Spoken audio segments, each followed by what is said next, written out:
Hello, this is Shea talking with Peter Wakefield. We're both astrologers and we're talking about the entrance of Uranus into Taurus recently. Yes, it moved there. Was it the 14th? Yes, it's May? 0 degrees at the moment and it won't grip properly until June. Of course, it's always important when a major planet moves into a new sign.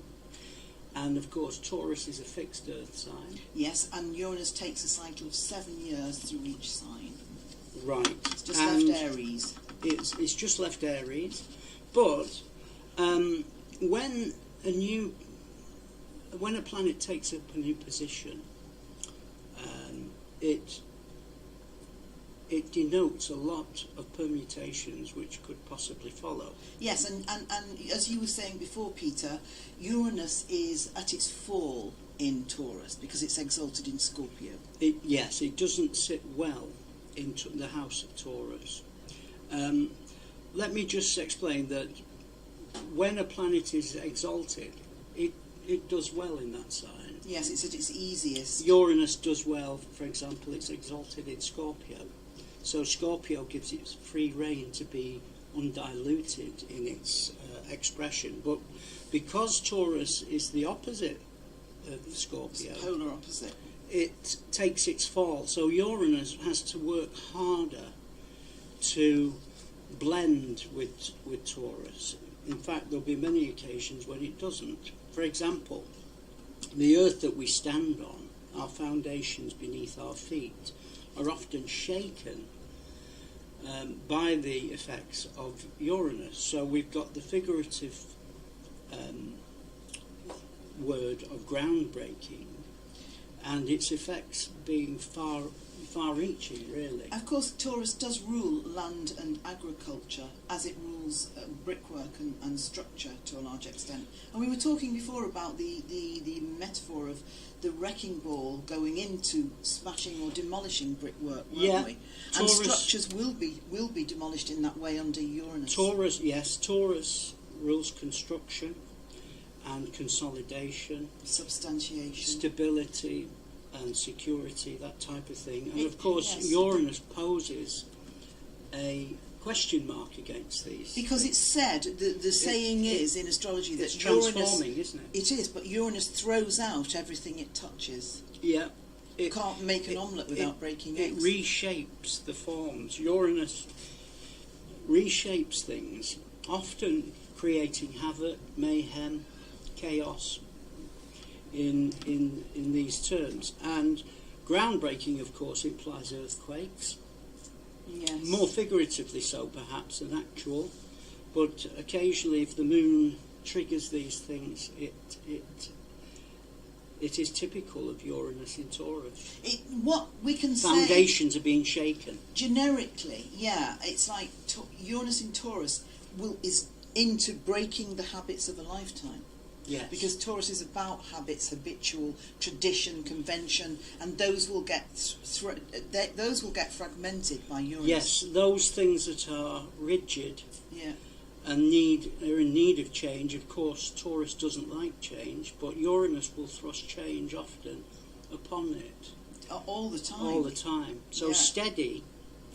Taurus, being the steady sign, becomes unsteady. Yeah, the progress is jagged with Uranus and Taurus. 70% of Taurus is what we call, in the esoteric terms, fourth ray.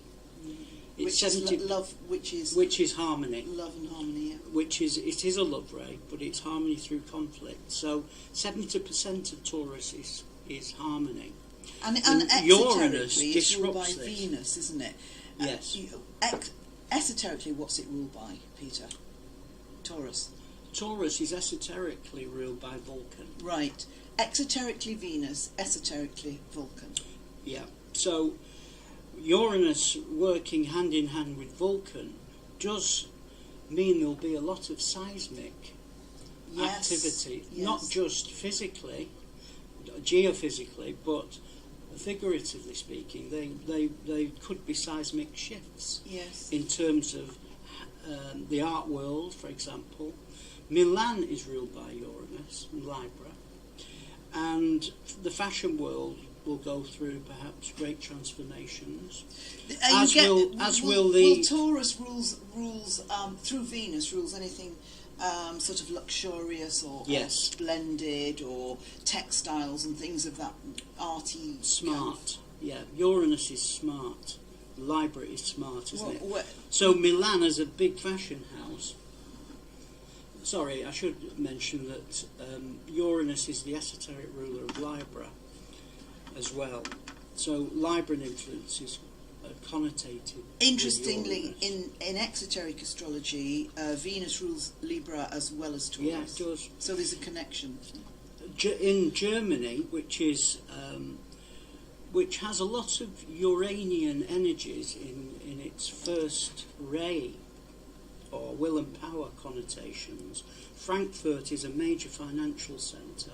So Frankfurt will come under scrutiny and as a big focal point in perhaps the turmoil that Uranus will bring. In fact, I often think then that planets often have an effect before they've even moved in the sign. Because the financial crisis of 2008 and 2009 may have heralded this approach by Uranus in the latter stages of Aries and into Taurus. Right, yes. But, so, it's a very chaotic set of energies that Uranus has, especially with the financial houses. So it literally shakes the ground beneath our feet in many ways. It does, because Uranus is after transformation, and it doesn't really care how it gets that transformation, as long as that transformation comes. Now, what we know is it only does a little foray into Taurus this time, because by November it's retrograded back into Aries. Right. And it only goes into the last 2 degrees of Aries, but it means that whatever wasn't finished in April, late April say, or culminated in late April after the 7-year cycle in Aries, then has to be completed before Uranus moves forward. Finally, it goes direct in January, but it grips Taurus for real and remains there for the next 6.5 years in March 2019. Right. So all the financial upset in 2008 and 2009 may have been heralded by this approaching Uranus coming in the latter stages of Aries and into Taurus as we discussing this. So in 2008 and 2009 Uranus was in the latter stages of... No, it was in the latter stages of Pisces. Was it? Right. It was in actually the second to the third decade of Pisces. Okay. So Uranus, which makes things very nebulous and very uncertain, liquid. Yeah. So liquidating assets and liquidating funds and moving currency about, etc. Hence the financial term. Yeah. Liquidation. Exactly, that's what I mean. So Uranus does not sit well in Taurus. It's almost as if the effects of Uranus are anaesthetised in Taurus, because it's very laid back, very docile, very inert, and often will be stubborn in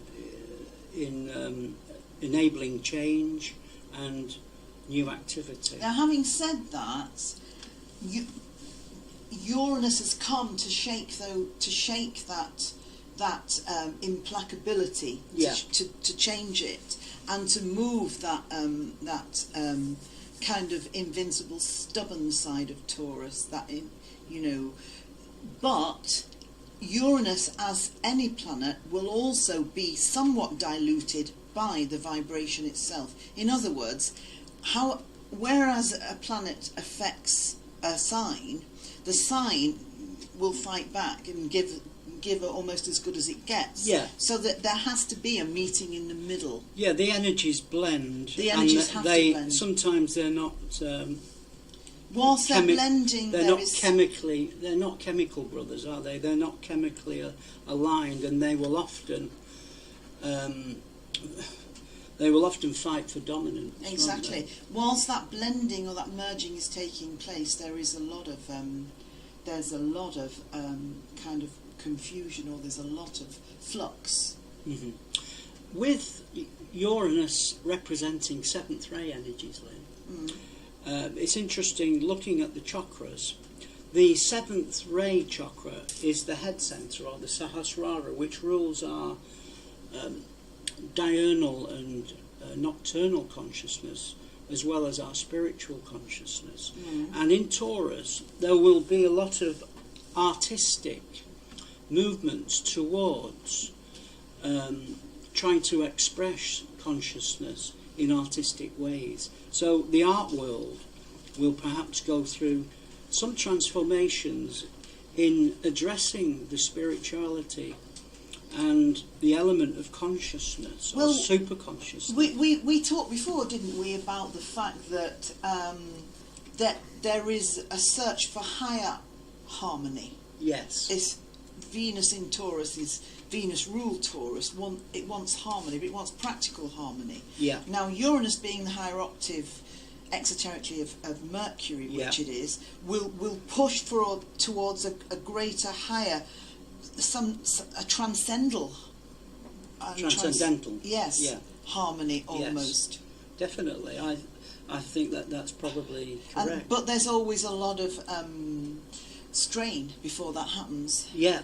There's always tension. With Uranus, Yeah, the nervous system is always on edge. Because Mercury rules the nervous system, and Uranus, being its higher octave, means that things sometimes get stretched to the actual limit, to breaking point. And the vagus nerve, which is our spiritual antenna, which is ruled by Uranus, is going to become more channeled, because Taurus rules channels, it rules tunnels, it rules anywhere where energy wants to trammel or get furrowed. And Uranus, as representing the seventh ray energies, will express itself in a more consolidating factor. We often call it the Antakarana, this channel, the spiritual channel, which the seventh ray energies from Sahasrara flow down into the personality via the channel, which is Taurus. The time when things like fashion, art, certain facets of music or the music industry get most shaken is in the May of 2019. I think when Uranus itself is uneasy with Venus ruling, the ruling planet. One thing that's come to mind, Lynn, is aircraft, which are ruled by Uranus. There may be some focal points over the next 7 years where a lot of aircraft are grounded. Yeah. Groundings are Taurus. Uranus in Taurus is aircraft being grounded. If it's a transition by Pluto, it could be for terrorism reasons. Well, I was thinking that. Virgo, it could be inspections. The terrorism, the upheaval, the revolutionary part of Uranus can't be overlooked. Yeah. Because the changes in Earth and changes in the consciousness of humankind only come after certain revolutions. So whether this is global or whether this is limited to personal or whether it's collective at some other level, it's still Uranus. And a major symbol for Uranus is the conductor, the one who orchestrates and directs under supervision. And Uranus, in this respect, rules the chief of staff and any high organisations, especially the legal world, for example. All of these come under scrutiny and reformation with Uranus's place in Taurus. Okay, well that concludes the pod. Uranus leaves Taurus in 2025 and heads for Gemini, by the way. Okay. So it's a 7-year cycle of Uranus through Taurus, and it will depend where Taurus is in your own individual chart as to what effect it takes. We've been speaking more in a general or even a kind of mundane sense about. There are many permutations when a planet comes into its The new individual- ken with Taurus. The individual interpretation is down to a person's birth chart, but Yeah. the more generic interpretation, or the more general for mankind, is taken from mundane charts. So, Yeah. but Uranus in Taurus could be becalming to the Earth after tumultuous sort of Okay. fragmented. And as a upheavals. final anecdote, watch out for the electronic music of Strauss. Strauss is Taurus, 4th ray, and the electronic is Uranus. So you're going to hear a lot of electronic Strauss. Okay, join on us that, next on time. that comical note, we'll leave you now. But thank you for listening. Thank you.